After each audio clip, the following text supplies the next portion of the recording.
মুগ্ধর ব্যাপারে কি তথ্য আপনারা সংরক্ষণ করেছেন? আপনি মুগ্ধ নাকি স্নিগ্ধ? পানি লাগবে, পানি? এখনও এই কথাটি সবার মুখে মুখে। বৈষম্য বিরোধী আন্দোলনে শহীদ হয় মীর মুগ্ধ। হঠাৎ করে কেউ কেউ প্রশ্ন তুলছে, মুগ্ধ নাকি মারা যায়নি, মুগ্ধ বলে কেউ ছিলই না, স্নিগ্ধই নাকি মুগ্ধ। তাহলে এই কবরটি কার? হঠাৎ করে কেন এমন প্রশ্ন তুলছেন কেউ কেউ? জানতে চাই এর বিস্তারিত। 18 জুলাই বৈষম্য বিরোধী আন্দোলনের সময় সংঘর্ষ চলাকালে উত্তরার আজমপুরে গুলিবিদ্ধ হয়ে নিহত হন মীর মুগ্ধ। 19 জুলাই শুক্রবার দুপুরে উত্তরার কামারপাড়া বামনারটেক কবরস্থানে দাফন করা হয় তাকে। মরদেহ দাফনের তথ্য যাচাই করতে কবরস্থানের রক্ষণাবেক্ষণ অফিসে যায় এটিএন নিউজ টিম। এই পর্যন্ত যে কয়জনকে কবর দিয়েছেন সে কয়জনের তালিকাটা একটু দেখাবেন এবং মুগ্ধর ব্যাপারে কি তথ্য আপনারা সংরক্ষণ করেছেন? আমরা মুগ্ধর যখন মুগ্ধর কাগজপত্র আমার দিল তখন আমি ওই মুগ্ধর ভোটার আইডি কার্ড রাখা ওনাকে আমি এই ডেথ সার্টিফিকেট দিয়ে দিছি। নাম্বার বোধহয় যায় 100-র মতো হবে। ডিজাইন, এলিগেন্স, বিউটি, সেরা পণ্য সবার জন্য জেভিকো। তালিকার 100 নম্বর সিরিয়ালে পাওয়া যায় মীর মাহফুজুর রহমান মুগ্ধের তথ্য। দাফনের সময় কবরের জায়গা বরাদ্দ নিতে দেয়া হয় জাতীয় পরিচয়পত্রের ফটোকপি।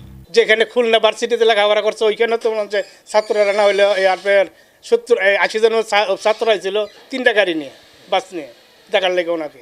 বামনারটেক কবরস্থানের পরিচালক জানান, সেদিন মুগ্ধের জানাজায় তিনি নিজেও উপস্থিত ছিলেন। ওরা যে দুই ভাই এটা অনেকে জানেই না, এই জন্য আমি যেটা শুনতে পারলাম যে অনেকে বলতেছে যে না মুগ্ধ মারা যায়নি, কিন্তু এটা টোটালি মিথ্যা, ফেক একটা বানোয়াট নিউজ।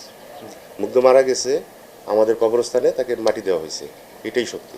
আপনি তার মরদেহ দেখেছেন? জি, কারণ আমাদের এখানে একটা জানাজা হয়, ওই জানাজায় আমি ছিলাম। এরপর কথা হয় বামনারটেক কবরস্থানের গোরখোদকের সাথে।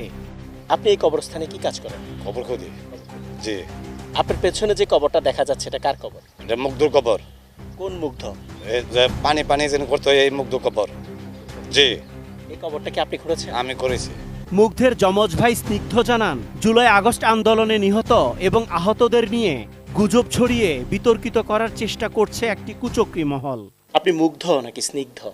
যদি বলেন যে আমি মুগ্ধ নাকি স্নিগ্ধ, আমি বলবো বাংলাদেশের প্রত্যেকজন আন্দোলনকারী যারা এই 2024-এ আন্দোলন করেছে তারা সবাই এক একজন মুগ্ধ।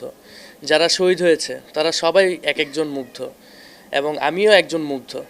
কারণ মুগ্ধর স্পিরিট, মুগ্ধর মতন হাজারো শহীদের স্পিরিট আমরা আমাদের বুকে ধারণ করি। সেই হিসেবে যদি বলেন যে আমি মুগ্ধ নাকি স্নিগ্ধ, আমি বলবো মুগ্ধ। কিন্তু আমার আসল পরিচয় আমি স্নিগ্ধ। আমি মীর মাহফুজুর রহমান মুগ্ধের যমজ ভাই। 2024 সালে এসে এখনও যদি এই সব গুজবে মানুষ কান দেয় এবং বিশ্বাস করে, সেটা আমার মতে বাংলাদেশের জন্য খুবই দুঃখজনক একটা বিষয়। আপনি যদি খেয়াল করে দেখেন যারা এইসব কথা বলতেছে তাদের প্রোফাইলটা যদি একটু ঘেটে দেখেন, তারা একটা নির্দিষ্ট জায়গা থেকে বিলং করে, নির্দিষ্ট ব্যাকগ্রাউন্ড থেকে বিলং করে। আমি সেই বিষয়ে যাব না, কিন্তু তাদের একটা এজেন্ডা আছে, তাদের একটা চাওয়া আছে যে এই গণঅভ্যুত্থান থেকে প্রশ্নবিদ্ধ করার জন্য। মুগ্ধের বাবার মনে এখনো ছেলের শেষ স্মৃতি দাগ কাটে। ওর আম্মুকে উদ্দেশ্য করে বলতেছে, আম্মু আম্মু শুনছ, আব্বু তো মুক্তিযুদ্ধে যাইতো, আমরা যদি থাকতাম তখন আমাদের কি মুক্তিযুদ্ধ যাওয়ার জন্য দিতা তুমি? তখন আমিও কোনো কথা বলি নাই, ওর মাও কোনো কথা বলে নাই, মানে মনও একটা সমর্থন নিয়ে নিয়েছে।